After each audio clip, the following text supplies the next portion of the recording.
This is how the press club in Chattogram, the second largest city and commercial capital of Bangladesh, was attacked after the country's regime change.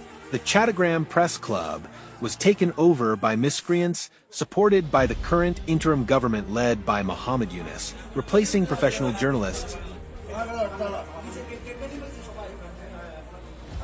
The same incident also occurred in Rajshahi, the main city in the northern part of the country.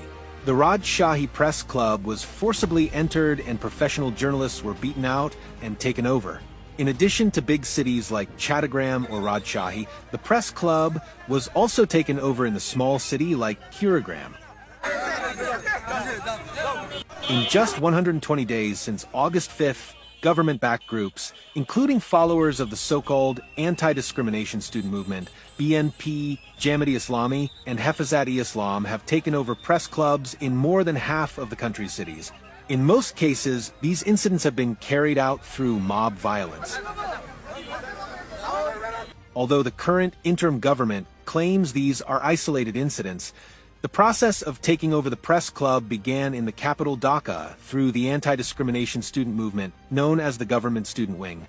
They gave a long list of professional journalists to the National Press Club and instructed them to be expelled from the club.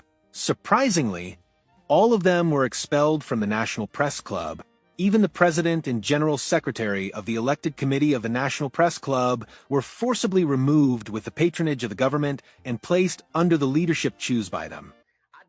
You have seized power in the press club, which is illegal.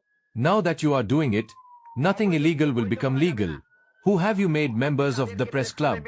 Are they journalists?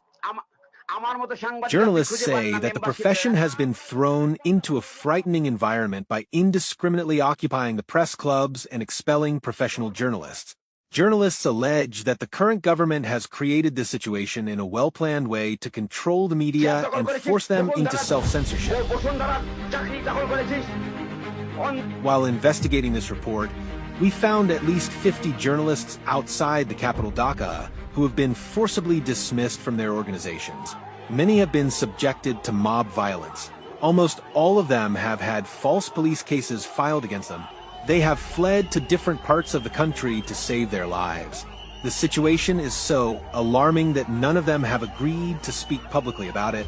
We found one who worked as a correspondent for a television channel in a southern district of the country. After August 5th, he was verbally informed by his organization that he had been dismissed. He asked for a written order, but it was not given to him. Later, a police case was filed against him. He is now on the run. Despite all these setbacks, a frightening environment has been created for those who are somehow surviving and working. Several journalists told us that they are facing threats whenever they report any negative news about the anti-discrimination student movement or the BNP in Jamaat. Journalists are resorting to self-censorship to escape the situation of being branded as fascist allies or foreign agents and inciting mob violence on social media. In the capital, Dhaka, government supporters have been appointed to important positions in most media houses. Senior journalists have been arrested. False murder cases have been filed against 140 journalists. The government has canceled the accreditation cards of 167 journalists in 3 phases without giving any explanation. Why were the accreditation cards of these journalists cancelled? What are the rules for accreditation cards? Giving this card means that the state recognizes a journalist's profession. All those whose cards were cancelled are journalists. Why did the government deny them? We talk so much about the previous Awami League government. But during their tenure, the accreditation cards of journalists were not cancelled in such a large scale. Several journalists have already been forced to leave the country. Various organizations outside the country have also raised questions about the extent to which the free environment for journalism is being maintained in such a frightening situation. But the government led by Muhammad Yunus is not seen taking any action on these issues. On the contrary, journalists are complaining that a young advisor is deciding against whom journalists should take action from a special building in the Gargan area of Dhaka. Even what can or cannot be broadcast is being decided under his leadership.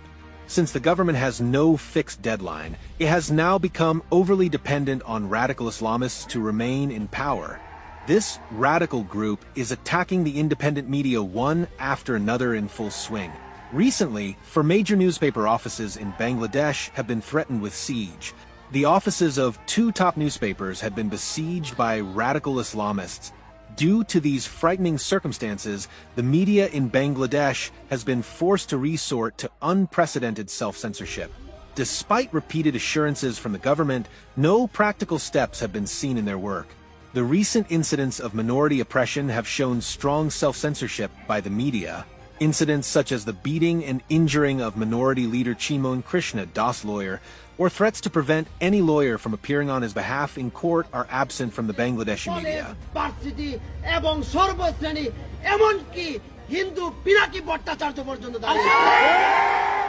Media professionals say that if this continues, the existence of the media in Bangladesh and the lives of professional journalists will be endangered.